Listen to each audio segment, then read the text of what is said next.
iyileşler. Salam.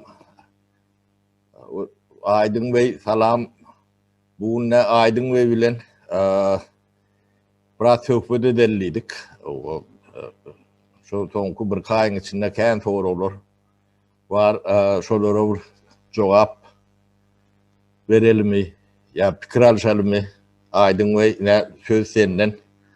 O tema açık, kapı açık. En hayti nemeden nemesen kurulursan hakkın var. Bana da işlendik sorun verip bilirsin.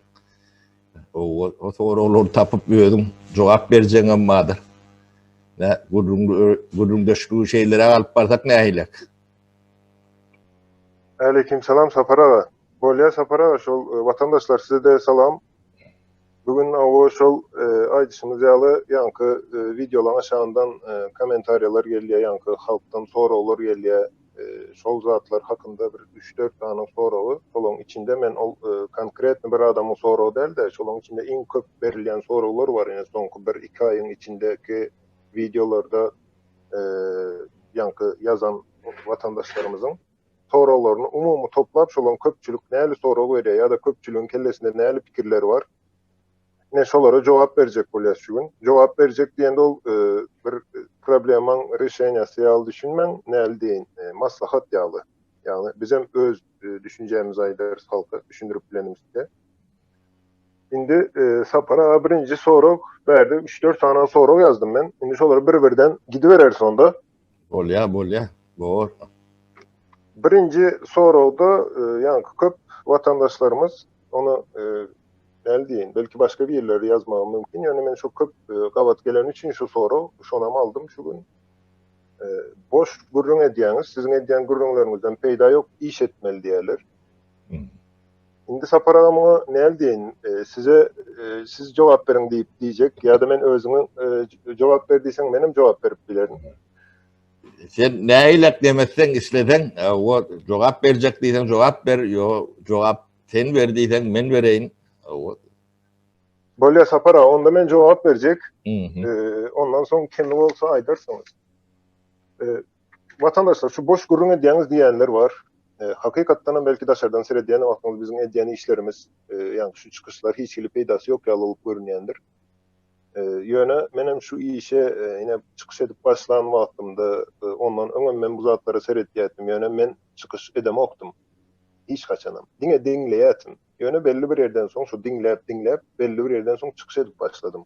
Ine şol sizin aýtýan boş gurrunlaryňyz meni çykyş etmäne zastavit etdi diýip bilerimde. Özümü şoňa näme etdim-de. Ol boş gurrun bolsa ýa-da işe yaramasa men berde sizin öňüňizde çykyş etmezdim birinciden. Özümün gelişimi näli bäre gelenimi aýdyp berýände size. Soňam her bir iş, her bir zat birinji pikir bilen başlanýar, pikirden soň ol dile getirilýändir ol pikir, soň ýerine ýetirilýändir. Ýöne siz näme üçindir şol boş gurrun hereket edin. Elbetde siz isleýänsiňiz şu wagt berde halkyň öňünde ýankı çykyş edenden ingolsy gidinde Türkmenistana şo taýda bir zatlar edin ýa-da şu Türkmenistany gowy tarapa üýtgediň diýip aýtýansyňyz. Ýöne bir biz Türkmenistan hakynda gurrun etýäs. Ine men kiçirek bir näme bolsa bir iş ýeri bolsa onu östürmek üçin elbetde çykyş etmek gerek däl. Sebäbi o iş ýerindäki adamlara bagly. Şu wagt Türkmenistany östürmek üçin hemmemize bagly bolan üçin şu zat, ýani bizim elimizdäki zat. Bu gurrunlar şoň üçin edilýär. Ine döwlet gurmaly diýär. Döwlet gurmaly diýse siz bir bina ýaly göz öňüne getirýän bolsaňyz döwlet o ýalňyş da. Döwlet kellede gurulýandyr. Adamlaryň düşünjesinde gurulýandyr. Ine şonuň üçin biz döwlet gerek diýäs. Soňol düşünje bar bolsa ýem ýankı diktatoram dörep bilmeýär ýa-da başgasy da dörep bilmeýär. Doğru. Indi men düşünjem Saparaga şoň ýaly. Ýani men aýtjak bolýan zatym berde boş gurrun diýim näme? Hemme zat şol pikirden we gurrundan başlanýar-da. Elon Musk näme diýdi? Marsa gidip şo taýda ýaşarsy diýdi. Böyle hemme muňa näme samsyk diýdiler da şoňa. Hakykatdan hem samsyk diýdiler. Jurnalistler ýazyp bilençe ýazdy şol adam samsyklygyna ýene näme diýene şo kellesi birazcık näme diýdiler. Şu wagt şo adamyň edýän işinde ýa-da şoň daş döwrendäki ýankı bir näme gelen, bir ara gelen adamlara seredip görüň. dünyanın iň tanalyan alımlary, iň tanalyan spesialistleri, iň tanalyan injenerleri şol adamyň ýanyna toplandy. Näme üçindir? Samsyk bolan üçinmi? Ne şolam şoň ýalda şu adam bir pikir aýdylýar, maslahat edilýär, siz aýtdyňyz boş gurrun diýdi. O oň ýaly däl, boş gurrun bolsa bärde bilemem indi. Mene çykmasdym usta. Boş gurrun etmek üçin çykmaýan. Men hatda yine şunu zat var. 10.000 adam men aydan zatlarından bir zat öğrensin değil. 2-3 adam öğrenyen olsa da men eğer şu zatı edip bilýän olsam ol men üçün gowy zat. Näme üçin men bilýän zatymı diňe özüm ulanaýyn. Yani bir özüm ulanandan men bilýän zatymı paýlaşaýyn. Beýleklerem ulanyp bilse ol yani men üçün bir gowy zat. Peýdaly zat. Doğru. Yine şunu ýalyrak düşünýän sapara ondan galandan yine şol soraw edýän gurrunlarymız boş. Ruhat bersen benim öz pikrim aýdaýyn, Aydın Bey.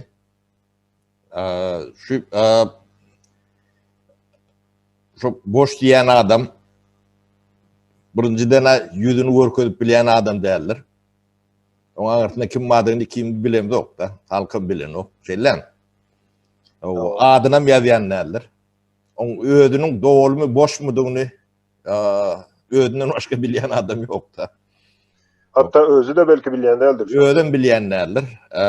Indi Türkmenistanyň ýagdaýy, Türkmenistanyň jemgyýetiniň agyr keseli bardyr. Kesel gaty agyrdyr. Şoň diagnozyny dogry goýman, şo keseli bejerip bolanok. Oň nemesi ýanky daşyndan, ýanky boş diýen adamyň görüşe alagam däl on ketelin çüňlügi, agyrlygy. Jemgyýetimiz çüýren. Bir jemgyýet ýanky degradasiýa diýilýär da, doğrusu. Onu diagnozyny goýman, oň sebäbini bilmän, onu dogry goýman, onu dogry ýollary taýlap alman, şo kesel bejerilmesi mümkin däl. Ýanky biziň edýän gurrunlarymyz şoň diagnozy barada gurrun edýär. Birinciden jemgyýetimiziň çüýrenligini. Ýanky şol boş gurrun edýäňiz diýen adam öz jemgyýetiniň çüýrenini, özüniň çüýrükdigini, jahilligini bilýän däl adam bolmaly. Şoňa göz ýetirip bilmeýän adam bolmaly. Bu betbagçylyk diňe iki sanak adamyň, ýanky diktator ýylyna gelen diktatoryň nemesini, sebäbini görýärler de. Sebäp düýbünden olardan däldir. Sebäp jemgyýetdedir. Bular şo betbagçylygyň sakatyna dur. Şonu aýyrman eýleklemäň içine girip bolanok, o dogrudur. Ýöne jemgyýetiň özü keseldir. Kesel bolmasa şo ullokan territoriýada ýanky Gallandiýaň 20-30 esesi territoriýada çöregin tapman ýören halkyň näme üçin şu betbagçylygy gelenini ikrana adamdan görmesi ine şo boş gurrundur. Biz şoň diagnozy bilen işleýär. Onuň nädip çykmalygyny o şo zatlar barada gurrun edýärse. Bunu boş diýen adamyň bilmedim özüniň doğruluk derejesine ilekdigini onu özü ölçemeli biz onu aýdyp oturmagymyz neme däl. Men düşünşüm şeýle biz ýöni iş edemzok, biz gaty düýüpli, çuňur iş edýär. Pikirim işdir. Pikir onu geliştirmek, onu halka yetirmek, onu düşündürmek. Bu ullokan bilgi talep edýän zatlar. Ýöne başga bir bunu edip bilen owa. Bunu edip bilýän bolsa, düşündürip bilýän bolsa müňlerçe bolardy. Ben ýene ekranlara seyredip gördüm. Düýüpli problemlaryny galdyrýan watandaşymyz näçe sanak. O erwetdigini aýdýanlar bar, ajykýanlyklaryny aýdýanlar bar, pul alyp bilmeýänligini Ýöne oň aşagyny bir zat getirir. Tebep getirir. Onun bir adamdan gorku neme diýerler-de. Yani şol diye günahkar şol diýer-de. Şonu aýyrsak düzelir diýer. Ne şonu aýyrsa düzelmejegini ne nemede Kırgızstanyň tejribesinde görüp otursa o şolun 40 oğlu partiyası var, ne köp partiyeli iliyede. 16'sı saylağı atışya, katnaşya. Söz azatlığı var, azat metbuatları var. Demokratiya gerek nemelen, demmesiyle nemesi var. Meclisleri var. O yankı hukuk demeleri, vlast demeleri bölünüşü var. Hem de funksiyonları var. Yönü şolar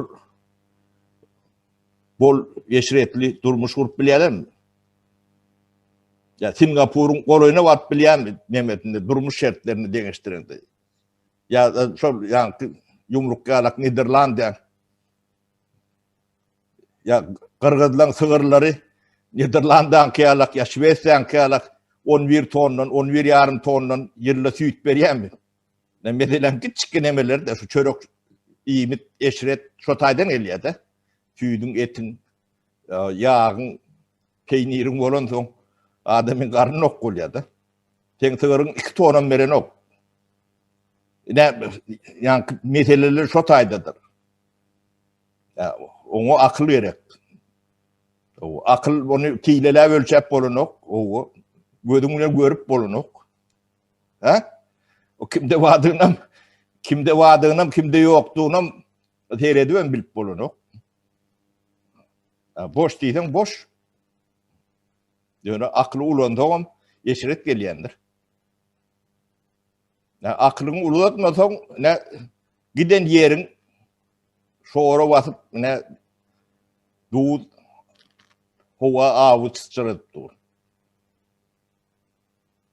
Yani onu 30 ýyl mundan öňüne alyp bolýardy.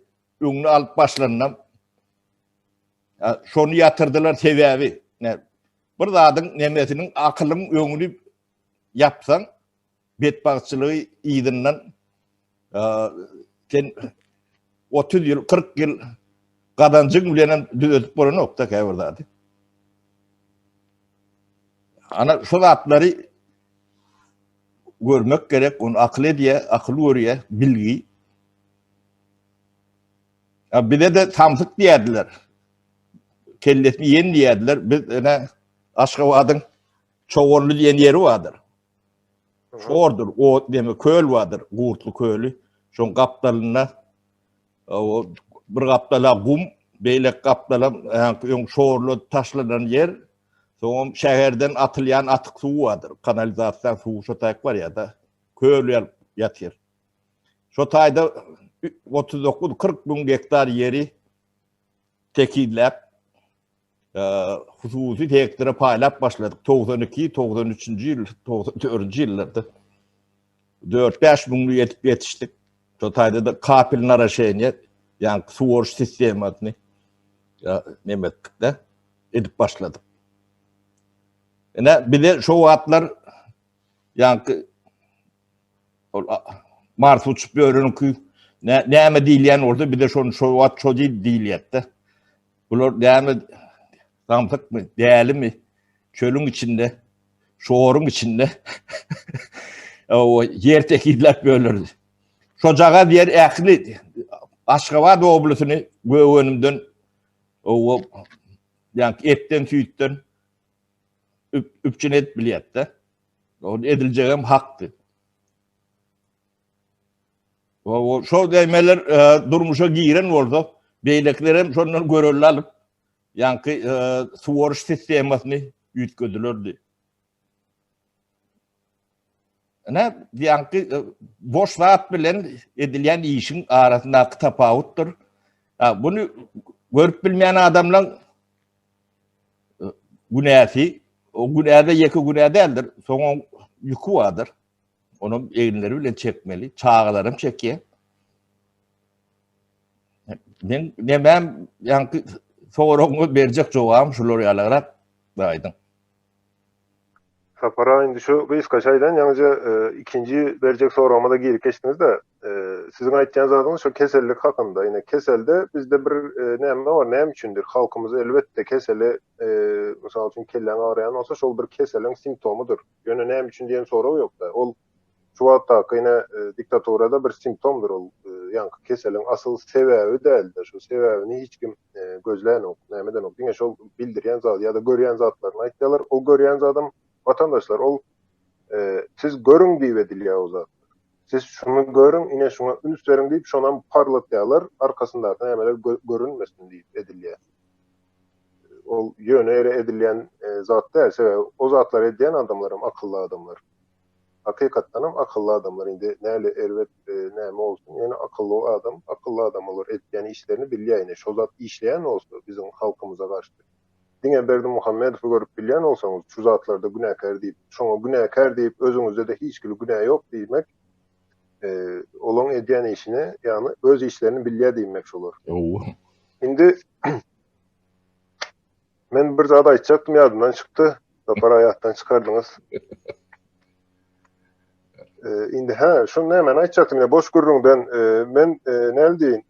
Eger şu zatlar boş gürrüň bolsa, men soňky 5-6 ýylym Sapara boş gürrüň bilen geçdi. Sebäbi ine okuwa gatnadym ýa-da ondan soň staj diýip staja gatnadym, ondan soň bir näçe kurslara gatnadym da, ýani öz nämemi artdyrmak üçin.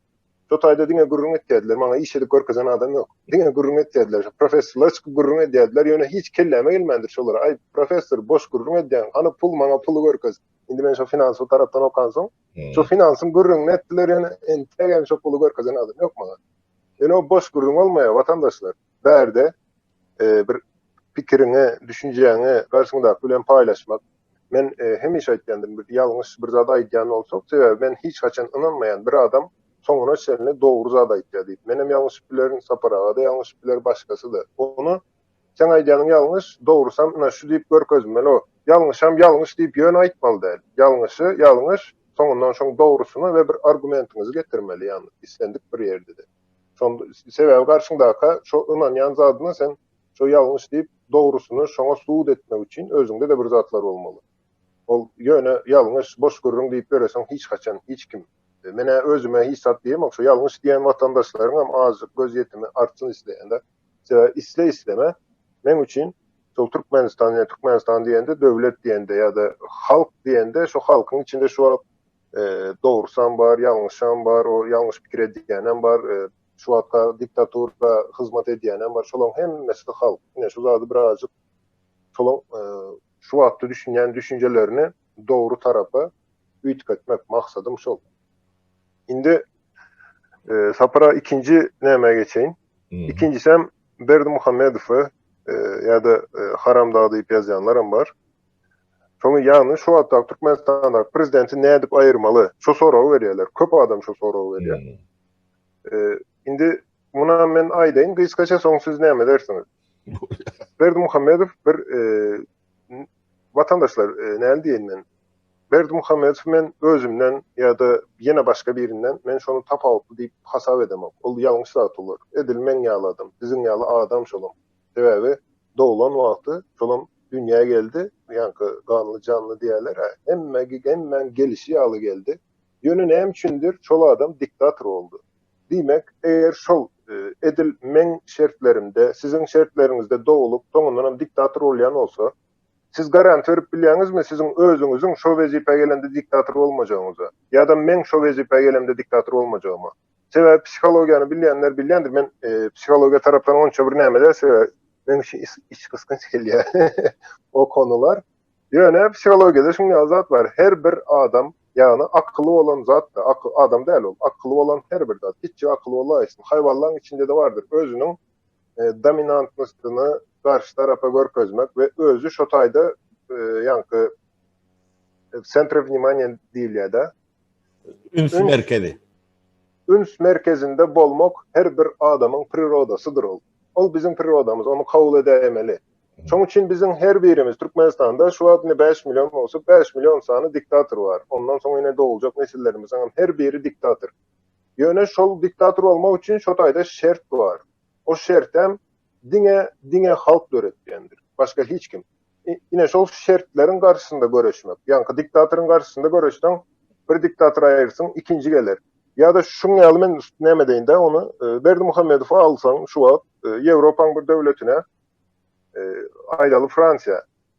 Berdimuhamedov'u eltip koysan şu da Fransa ve ne etsen yine öz mehemesine eline ver.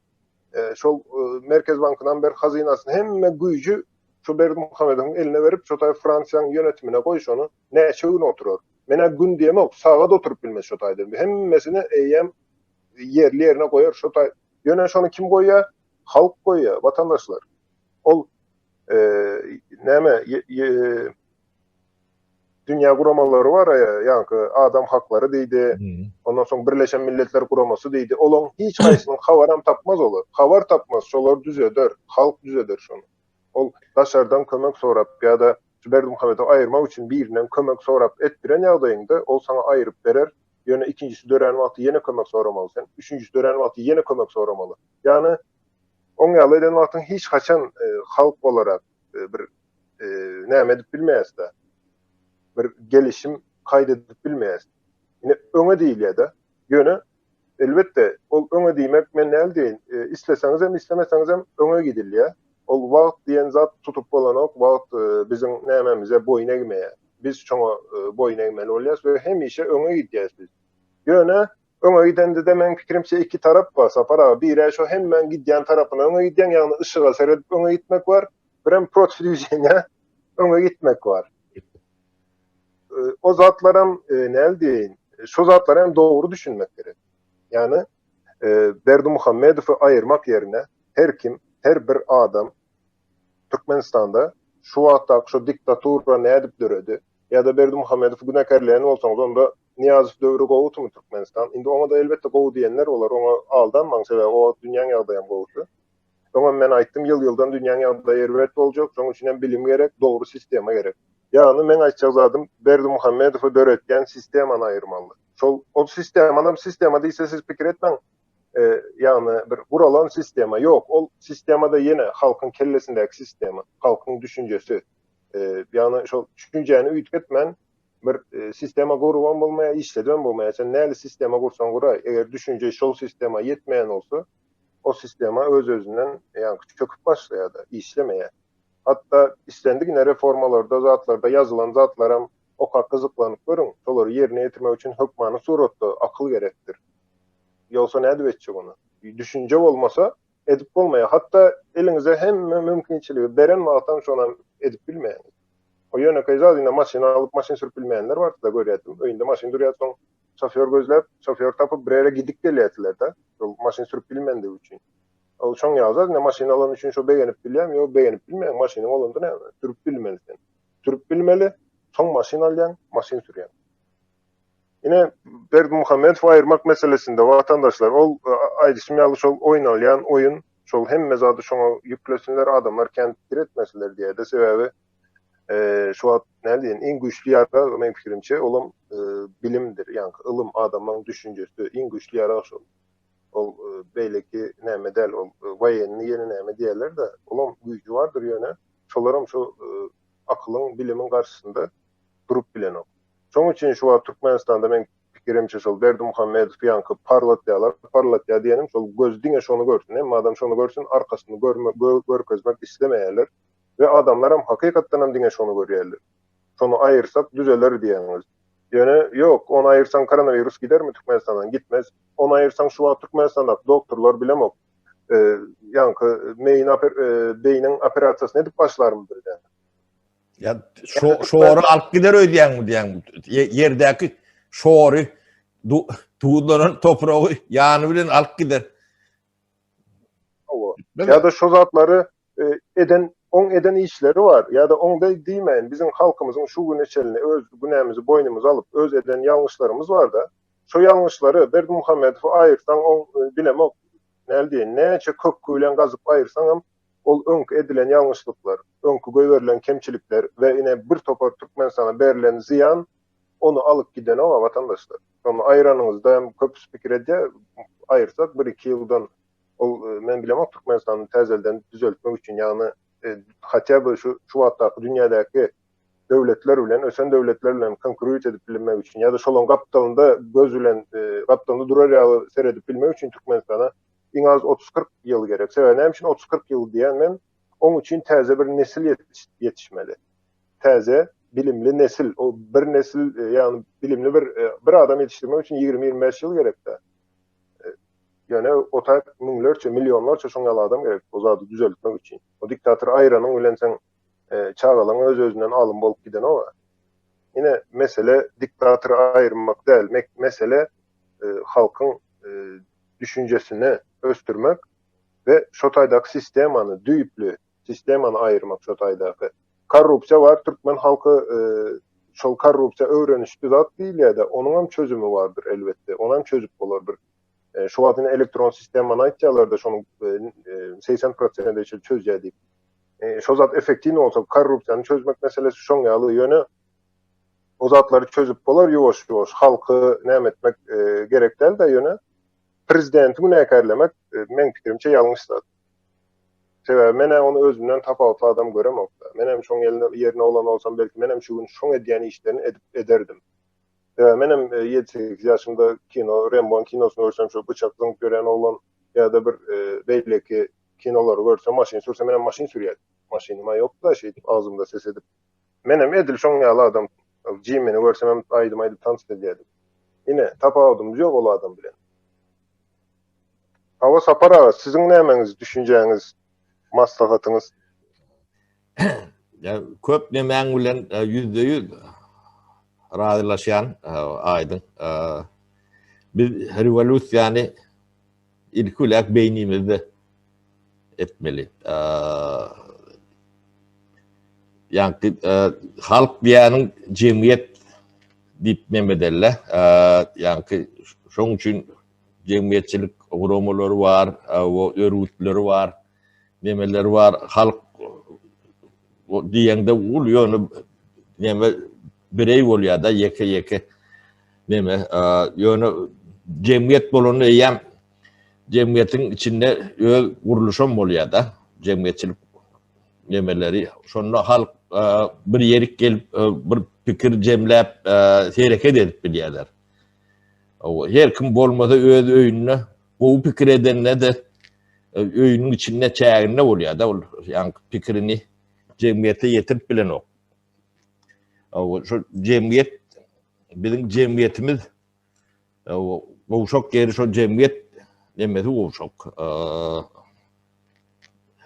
Bunu ýani jemgyýetçilik guramalar diýen ýa örgütlenme diýerler de türkler. Bizde şol atlary doğru yetirip bilipdirler de. Biz nägilem bolsa aňyrdan gelýän däpde surunmada. Yani ýaş oglanlar öz boýdaşlary bilen ýygnanyşyp oturşardylar, pikir alşardylar. Şolar ýaly kän nemeler bolýardy, inançlardy. Onuň biziň döwrümizde düýünden ýetgeşikdi ýagdaýlar. Biz region bolup şolar ýaly jemgyýetem däp bolun şäheriň içi 7-8 sanaky regiona bölünýändir. Gaza diýer, onuň köne talkuçka diýer, täze talkuçka diýer, neme diýer. Şolar ýaly ödem jemgyýet ýaly biri halk tanýardy. Aralarına neme de bolýardy, ýani tenemenelerim bolýardy, kakyş kukuşlaram bolýardy. Hakykatdan uruş ýalyp uruşam bolýardy. Ýöne halklar neme jemgyýet biri analýardy. Mertebe bardy, tiýle hormat bardy. O ýalanyň elbetdigi ýa-da ýani liderek adam bolsaň jemgyýetde ornuň bolanokdy. Ýani toýlarda, üýüşmelerde o biýhepbelik eden bolsaň, nemeden bolsaň sen töre geçirýän adam ýok. Aýa uçdy. Ýa-da şo taýgam talanoklar. Elini uzatyp salam beren oklar. Jemgyýetiň özi käbir nemelerden yani pes dereceli hareketlerden Ödü şeydip yani gorunýardy. Yani şuulçy zat bolan adamlar hiç wagt nemen ýanyna nemetjek manaları ýokdur. Jemgyýet ýüzüne tüýkürýär o zatlar. Bu wagt ýöne şuulçuluk diýilen zat neme milli hünär bolup gidipdir diýerler. Burslukçu diýemem. Bursluk ýaly O. Ana jemgyýetiň dürli döwürde dürli nemeleri bolanda ýani biz şondan bir normal jemgyýetçilik guramalaryny gurup bilýärdik. Şu Sowet demesi ýykylanna bizim jemgyýetimiz edil bu şuňky ýalak kesellerdi. O nemämiz bardy. Ýani Sowet demesiniň galnysy duýulýar, görünýär. Ýöne edil türkmen jemgyýeti bolup bu derecede zaýylyk ýokdy. Şo döwürdäki adamlar, olaň biz başlyk bolandan gördük, beýlekden gördük, ýani özüni şu ýani Gurbanguly ýalak alyp barsalar, ýüzüne tüýkürerdiler. Elini uzatyp salamam bermediler. Ol ýaşyrak nemede, ýani el ýeter nemede bolsa, elini aşağı tozdururdular. Şolar ýalak nemet jemgyýet bardy. Onu nädip aýyradylar? Bize içinde ýok bolun ýöne gaty aýlapdyrlar, özüm men daşyndan teredip towy diýenler. Beýle de bormy diýdirýär adam bana. Ýöne de aýlandyr. Oňam sebäpleri şonu öwrenmeli. Ilym bizi halat etjek bilgi bilen ilym aýdyň. Diňe şol. Bu şu wagtky nesili nädip düzetjek o kyndyr. Ýöne biz inniki nesile, nemämiz inniki nesile dikmelle esasy nemämiz. O nesil ýetişip başlaryna enesini atasyndan terbiýelep başlaýar. Biliň hem ejemiz sowatsuz. Ýöne köp zat öwredýärdik biz. Köp zat bilýärdi. O çağlarından öwrenýär, ol okawy öwrenmedi. Jemgyýeti şeýdip biz bunu ýani bir şu keselçilikden çıkarmaly. Soň ol ýani Türkmenistanyna berdim nädip aýyrjak. Jemgyýetiň aň düşünjesi şu keseliň dämedigini düşünen soň keseliň sebäbem jemgyýetdigini, şolaňam işläp bilmeýänligini, şu kritiski massadan köpräk adamyň düşünjesi nemedenle şolar özleri taşlap gaçyp gidýärler. Revolýusiýa da gerek gel hiç adam var. Jemgyýetiň düşünýänini şular akly ýeten güni Berdimuhammedow ýokdur, Dökerem ýokdur. Olar ýarak sistema bolmasa mümkin näler soň. O inniki geljek hem gelip bilmez. Şular ýalak düşünjeli näme gelmez. Jemgyýet getirmez. Wat bir ýalany dogurdan teljerem bilen ýokda. Teljere ýalak meden okdur. Ödüm yalan sözläp böler, o da ýanky näme şoň ýalanda beýlekler inanmalymış. Sebäbi söz azatlygy diýip bir zat bar diýerler-de. Men diýen seni inanmalymış. Ýok, beýle zat ýok. Hem bir zadyň bir ýanky aňyrsyndan bir esas bolmalydyr. Men düşünjem şeýlere aýdyň bilmedim. Kanagatlandyp bildim mi seni? Para, şu taýda bir gowuza da aýdyp geçdiňizde ýaňy. Jemgyýetler barada. Indi men öňem aýdandyr ýaňy siýasat, näme men siýasatda kanun bardyr we o kanunlar hemişe üýtgeýändir we kanun diýmek üýtgemeýän zat aýdylýar manysy. Ýöne üýtgeýär siýasatda kanunlar. Indi şu cemiyette sizin aýdan cemiyetleriňiziň içinde de aýdysynız ýaly kanunlar bolýardy. Şu kanunlar saparaga hiç yere yazılan değildir. Yok, yazılmadı kanunlar. Yine şu kanunam kanundur. Yani men aýtjak bolýan zadym kanun diýse, konstitusiýaýa ýene näme diýip beremek oňa gerek del. Sebäbi şol hatda konstitusiýa da şol Türkmenistanyň, ýa şoň galamy Türkmenistanyň halkynyň elindedir. Şol jemgyýetiň elindedir şol. Jemgyýet diýilende ýene nämesi bar? Şo taýda kanun yazılmandyr. Hiç hili peçat yok. Yani dokumentin var mı? Ýene näme dokumentin uğrat çözeriz ýaly zatlar bolýar. Şo taýda hiç hili kanun yoktur. Ýöne şo kanundan şol sizin aýtgan jemgyýetleriňizde näli güýçli adam bolaýsyn içinde şo yazılmadymış bolan kanunlara bozup bilenok. Doğrumu? O şeyledir. Sebäbi şo kanun her kimin kellesinde yazykly. Bu kellesine yazılan üçün şolary bozup bolanok. Ine men ýanky aýdýan sistemam diýende de ine gowjy näme boldu? Sapara ýanky aýdýan jemgyýetiňiziň nämesi? Hakykatdan hem şo kanunlar bar. Kanunlar hakykatdan hem işleýän kanunlar. Ýani kanunun işlemek üçün yazılgy bolmagy gerek del. Ýa-da o dünýä guramasy kanuny bar, ýene näme diýip şo zady köp nämetler aýtdylar da men aýtgan hawa yazılıpdyr bolýar. Ýöne o kanun däl. Ine jemgyýetiň kanuny hakyky kanun şol. Yazılmandyram, edilmendirem, ýöne şo kanun ýöreýe şoluň içinde öz arasında kanun düzülüpdir. Şo o kanunam elbetde wagt bilen düzülendir. Bir günde biriň aýdan öýlenem däl. Şo wagtyň esasında emele gelen kanundur öz arasında.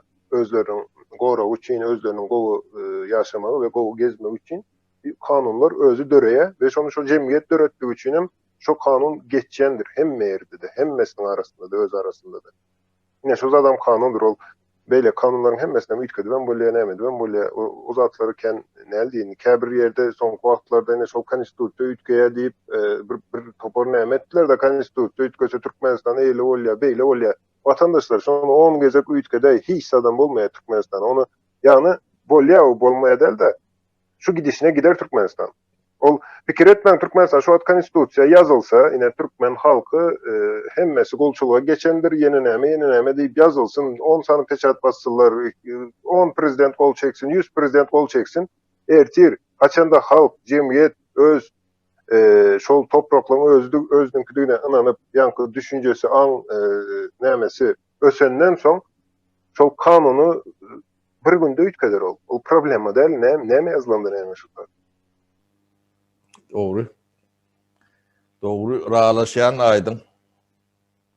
Oo. Tapara men 3-nji soraga geçecek. Başka goşçaklarınız bar bolsa?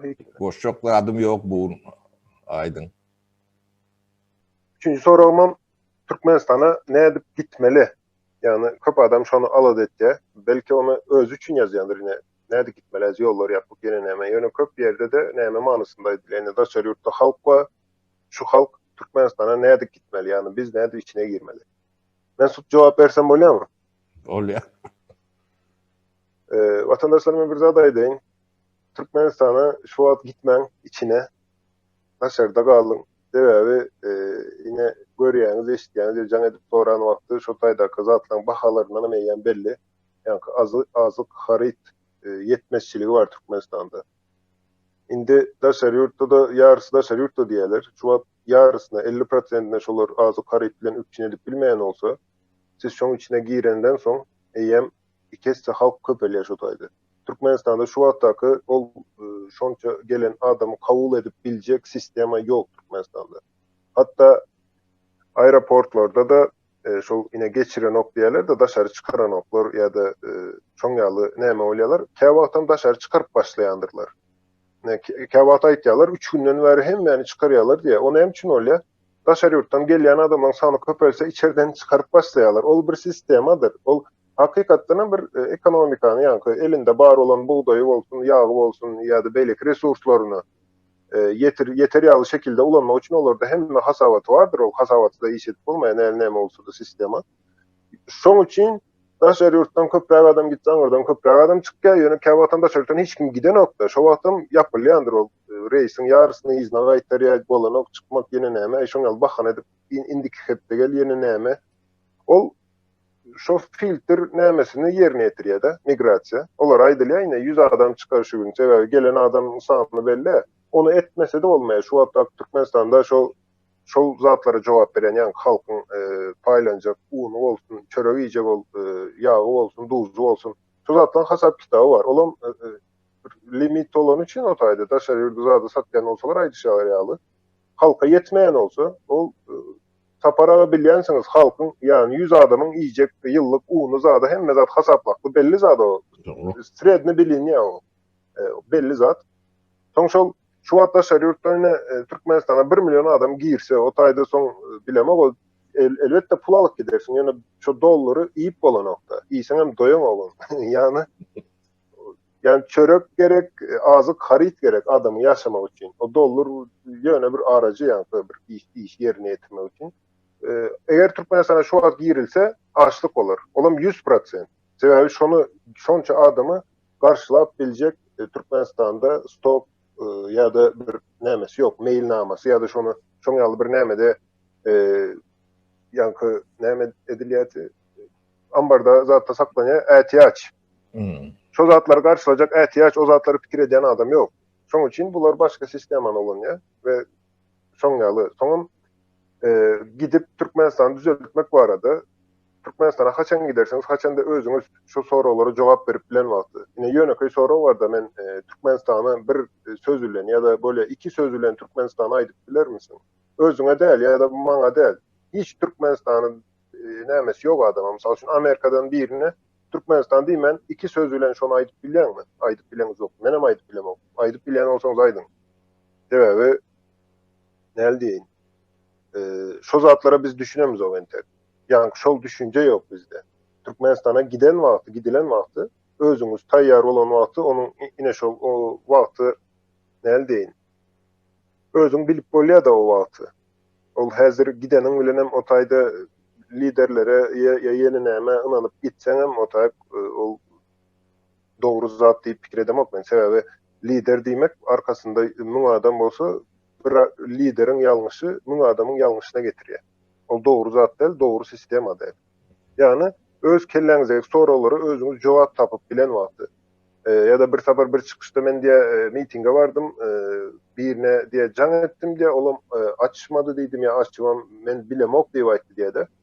Sen şu mitinge varıp neyim çetmelisin bilmeyen olsan neyim şu mitinge gideceksin.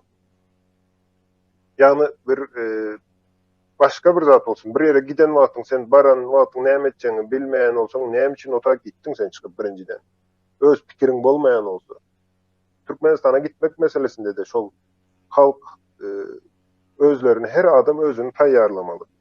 Olam kıyın zat değil, men sonunda aydarın bir iki zat özünüzü tayyarlamak ya da özünüzü geliştirmek var arada. Ve şunu edip görürseniz elbette neme olur. Yani kol olur özünüz için. Peydası olmasa onam sıraz bilyaniz peydası olan onda etmen zaten. Kâbir zatlar açacaklar. Adamın özlerini geliştirmek var arada. Türkmenistan'a gitmek için ne şonu yani yeterli bilge, yeterli akıla, yeterli düşünce eye olan son gidiler. Onu eyyem berde hiç kime mine gitmeli vakti geldi deyip taparağa da aitmaz, başka biri de aitmaz. Onu eyyem özünüz aitacağınız özünüze aynen seyredip yine Türkmenistan'a gitmeli vaktin geldi. Sebebi siz o taparı eyyem etmeli işinizi biliyorsunuz özünüz.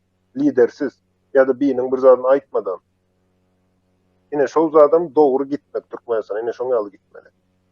Ben Granita'dan Uruk geçerin, Eydik geçerin. Elbette şu an Granita'lar yapsın. Halk tayyar olsa o Granita'dan hem geçersiniz, başka kilde geçersiniz. Yani tayyar olmasan şu taydan geçip olmaya. Yollar açsalarım geçip olmaya. Geçen de İsa edip bilmeyeyim. Tayyar olmasan.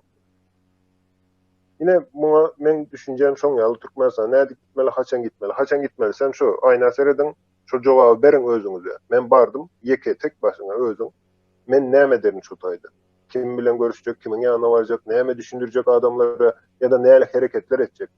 Şu tayda problemleri çözmek için. O Berdi Muhammedov ayıracak değil mi? Problema halkın an düşüncesini östürmek. Yaşların an düşüncesini östürmek, bilimi östürmek. Yine maksat olmalı şu. Berdi Muhammedov ayırmak deyip maksat koysanız özünüze, ertir ölse ol, maksadınızı mı kurtarır, maksadınızı mı ölür. Şunun için maksat o olmalı der. Men düşünüşüm boyunca men fikirlemen şunu alarak yapar ağa. Yok, deme razılaşan aydın. Deme ben yani planlaştırış ben kerim планирование промышленности diýeden. Ömür şu halkın adam tanına her ağza näçe kile yağ, o un, şeker, yağ, kertişke gerektiğinin hataını yaptığını bilen. Önkü 4 milyon 700 münken halkımız näçe litre günde su harceteceğine çenli hata edilenler. Şu zatlan hem mecetin ben yaptığını bilen adamda. O şu atem mecetin bilemok misal üçün kertişke 100 min ton kertişke gerekti de. Yıllar 100 min ton kertişke daşından gelmeli. Şunu getiriyorduk. O 100 minden uğrak ton şeker gelmeli. Onu daşından getirmeli özümde öndürüm de yok da. Ben şu daşından gelen dağıtlar ne diyenler. Onun yankı yağ vardır. Parta yağı, çiğit yağı değil ya da. Türkmenistan'ın yani Türkmenistan'ı öndürülen parta çiğdinden onun parta yağ çıkaryan zavutun moşnusu Türkmenistan'ı yağ bilen yankı Van'la kabul eder yalak uktarı var da yönü yağ yeten o gen zatlar. Onun şu at aytışın yalak yağ artı yok da yağ artlarının köpüsü yok. 60% taşında. O şu içinde olsa ağaçlık etir başlı ağaçlık. Devebi yankı ende diliyette yon. Enden'in yon kanunu vardı. Yürütes kılatlar vardı. 30. mikrayon vardır. Aşkıvat'ta tanıyan olsam. O son Demiryolu yakın tarafına ulu ende bağdat vardır. İyimi tendet. Ya içine 4-5 tane linye demir iriyendir. Demiryol vetkileri iriyette. Don biz onu ıskılad edununluk. Bizim doğrumuzda şu enden yok ettiler de. Şu tayda yankı etkerin hem yiyecek konservasına çenli. Dondurulun etine çenli. Şu tayda saklanıyor da. Ne çillikle pat neme olmalı. O da hem de sağanalıp neme edilip o planı neme doğruna şeyler ak oluyor da. O da atlar utordu, dargadı, o plan dağıt, dilen dağıt, dille ağıtta galli. Yani aydışın galak, daşına kalk içine varsa, ağaçlığı kidleştirip biliyaz. Ağaçlık eyen başladı. Kıra ucuk nemelerinde, katı neme ağır yağdaylar, bir de hava veriyorlar. Yani negatif saatleri yığı aytmadan neme diyenler. Bir adamla hem bugün çok günlüğü nemetmesini daha çoğunun yok olurunu demerek yani Akdağız şu an Türkmen başı oldu mu? O könürüncün beylirak nemelerine, o vaat diye Akdepen nemelerine bu tarafta Tahtavalar tarafta ağaçlık çekerken katı gözgüyni yağdaydaki başkaları var. Katı gözgüyni yönü de değil. Yani orta yani medeni zonu değil ya da o tayyum yetiye yani ölümlü nemeli değil. Ne ol kış gelir. Kıştan sonra fevral, mart ayları var. Katı ağır yağday gelmeliler. Yani yurdun içinde kaos onu revolüsyonerler etmedi o havozu. Ağaçlık eder. O şu yani hükümetim ağaçlık götürür. Onu ağaçlığın önüne duran hiç hükümet tarihte bolmandır. Ne? Şu da atmadır. tarihte bolmadık şu zat. Yani Türkler mutfak emme de adı götürür diyediler. Yani o ağaçlığın geleceği biz yağ aylarına aittik da. Çok öğünü alıp boluyordu şu vat. Yani bilgi bilen bilgisizliğin arasında tapavuttur. O zatlar hem beceri öğünü görüp boluyordu.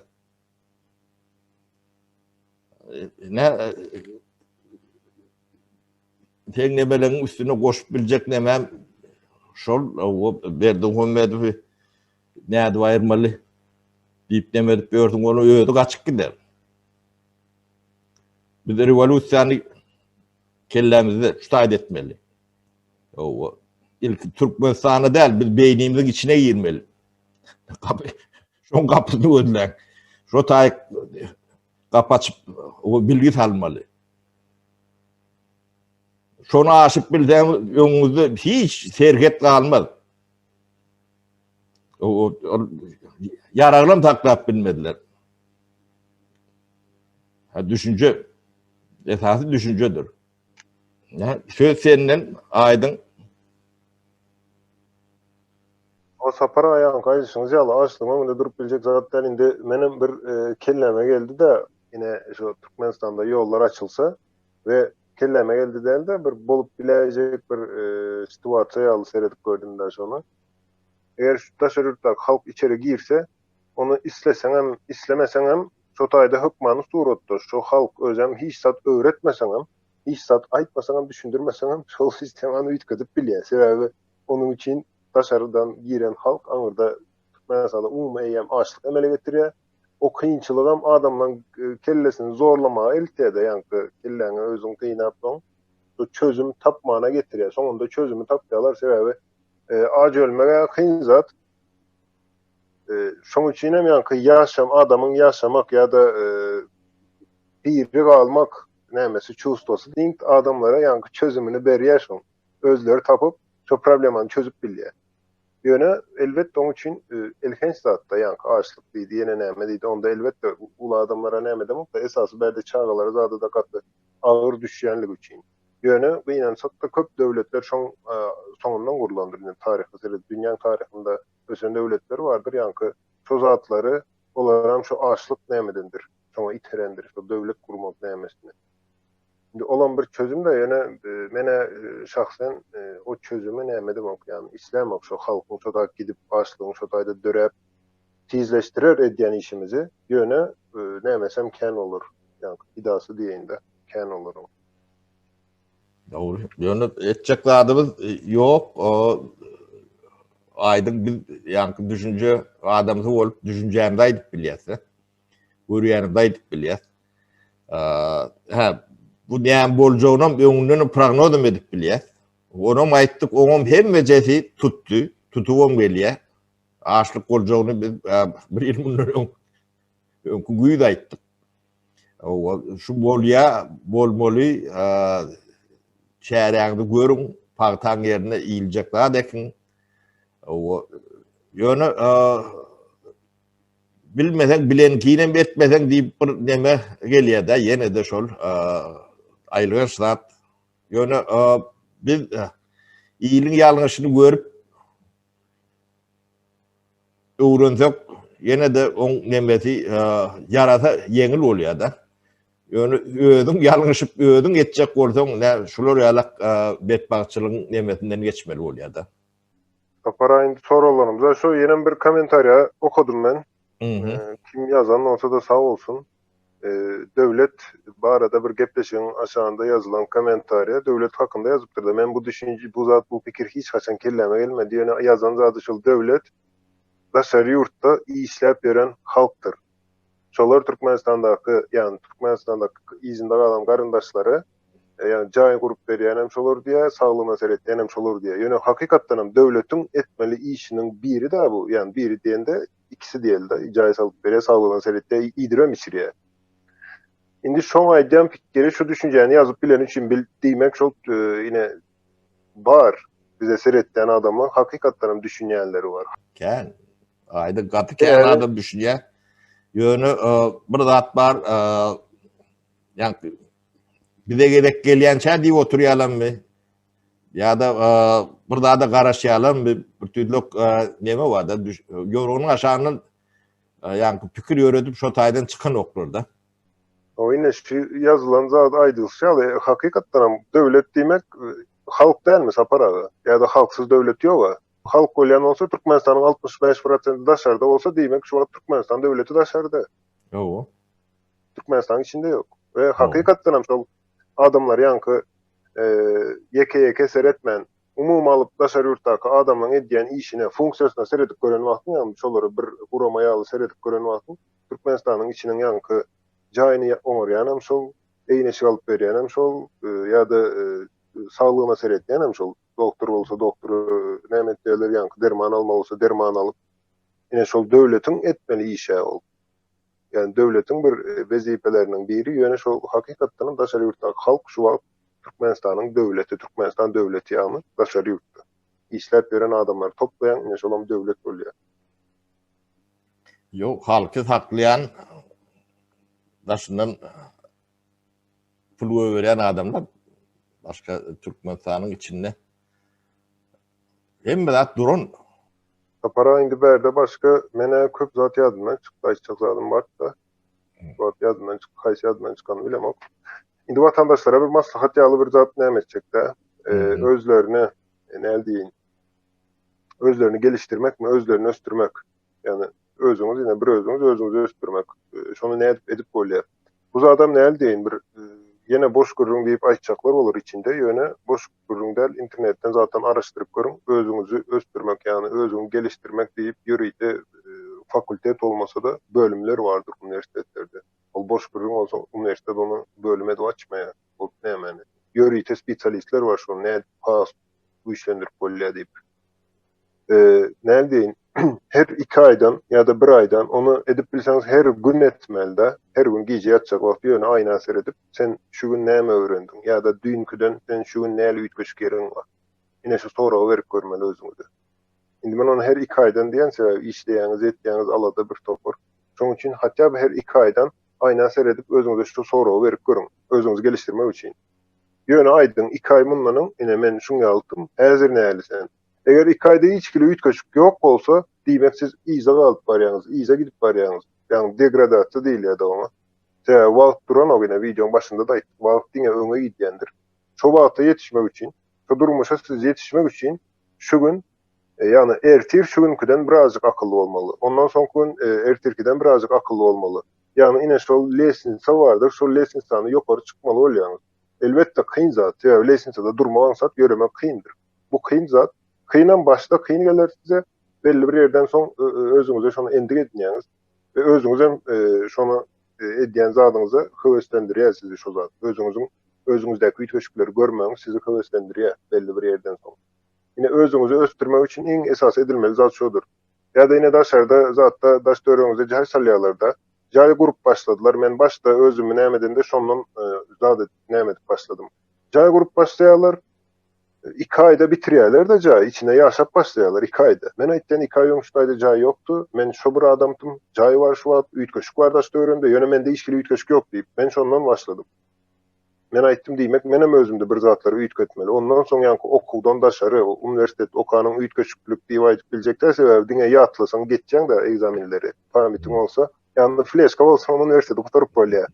O size kän bir näme bermeýär universitet. Ýani düşünjäňi östürmek. Ýa-da universitet okamaýan bolsaň sen akylly adam bolup bilýän, ýani düşünjeli adam bolup bolýar. O universitet bilen ýani student bolmaly diýen manysy ýok. Özüňi näme etmek üçin bir topar material bar, öwrenip bolýar. Ýönekä soralardan başlap bilýän. Men ýönekä näle diýin, soralar bolanda näle diýin, ine jaýlar 50 gat, 55 gat, 100 gatça dünýäde jaýlar bar da. Şolar haçan başlady? Olaň bir rewolýusiýasy boldy. Şo näme edip başlady? Näme üçin şoňa jaý gurýarlar? Şo soraglary bermeli de adam özüne. Ve onu öwrenen soň ertesi gün seni ýen başga adam diýen öňki adam ýöne sen şo öňki adamdan birazjyk akylly adam bolýan. Ine şo soraglara jogap berip iň soňunda soň soragy özüňiz tapyp başlaýaňyz. Ine Türkmenistana näme edip gitmeli diýen soraga da soň gelip bilersiňiz we jogabam tapyp bilersiňiz şoňa.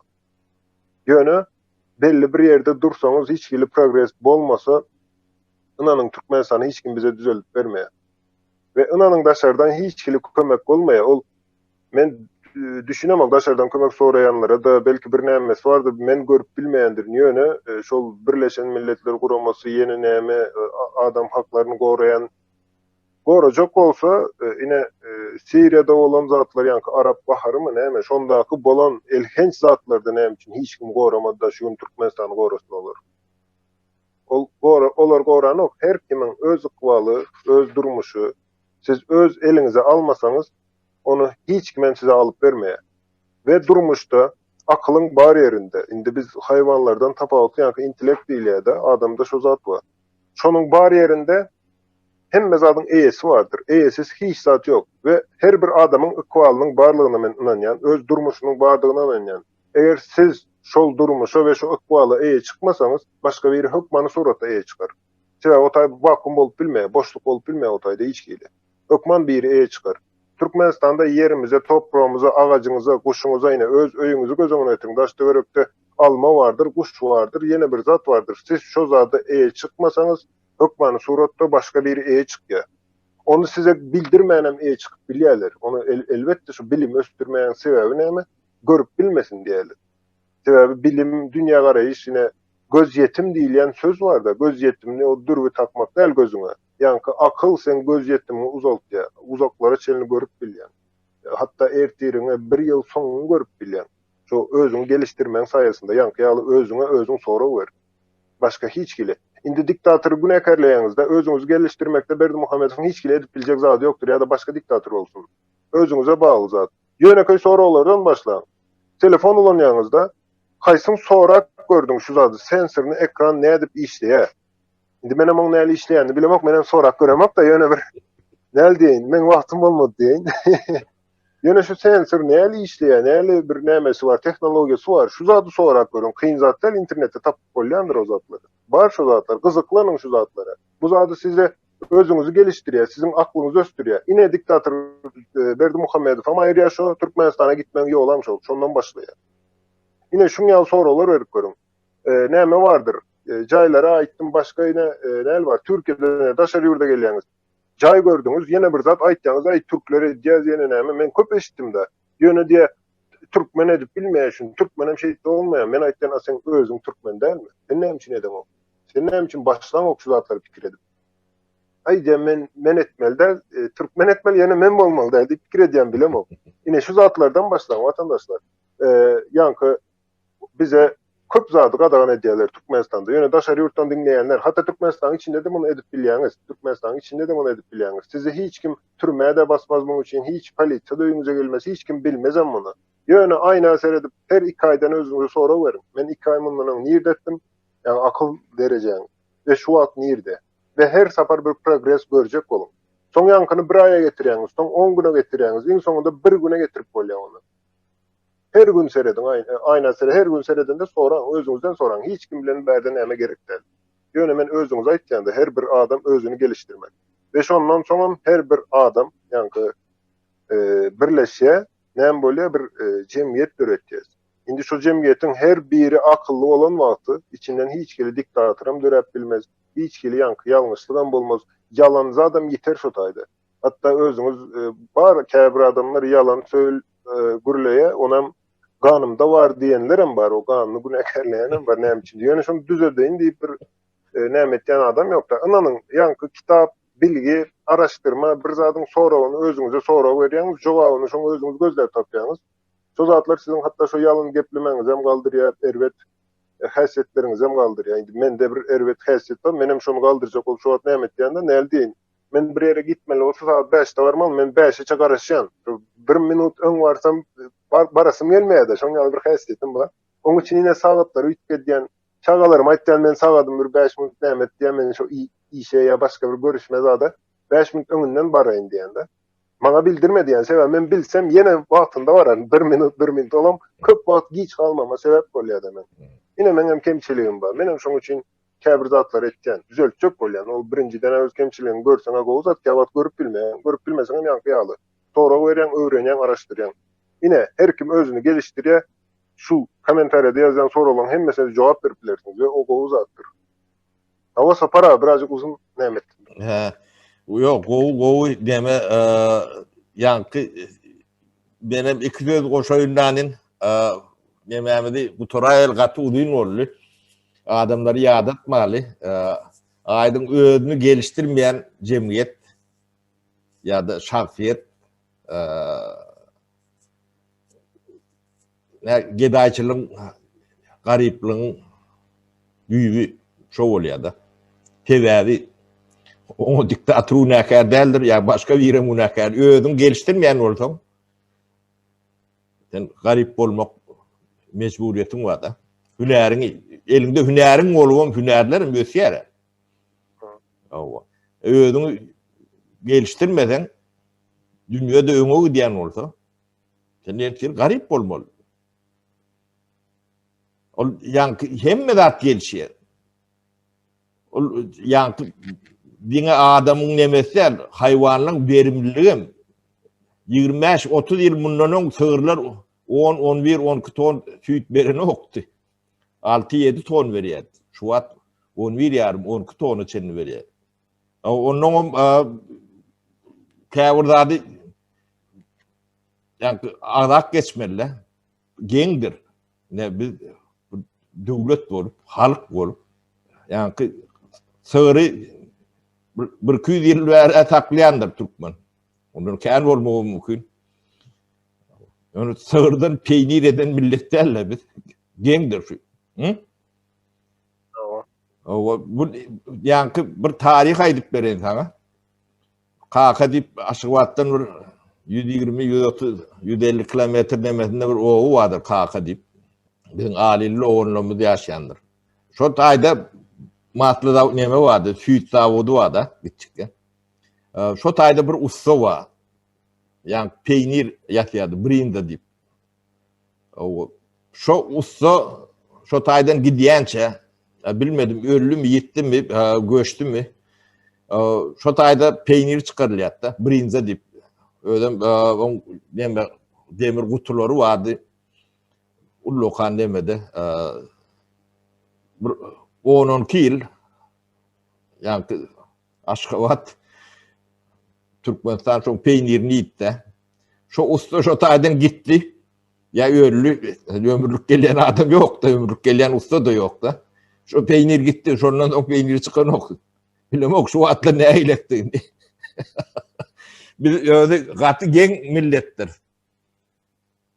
Şonun alak biziň nemämiz var, yani ukuyumuz var. Hiç zat bilmedik. Yani öz üstünde işlemesen, gelişmesen neme jemgyýetiň bolýan nemesde. Yani şuň bilen Gutorayel deme aýdyň. Şuňlukça Bolýa sapara.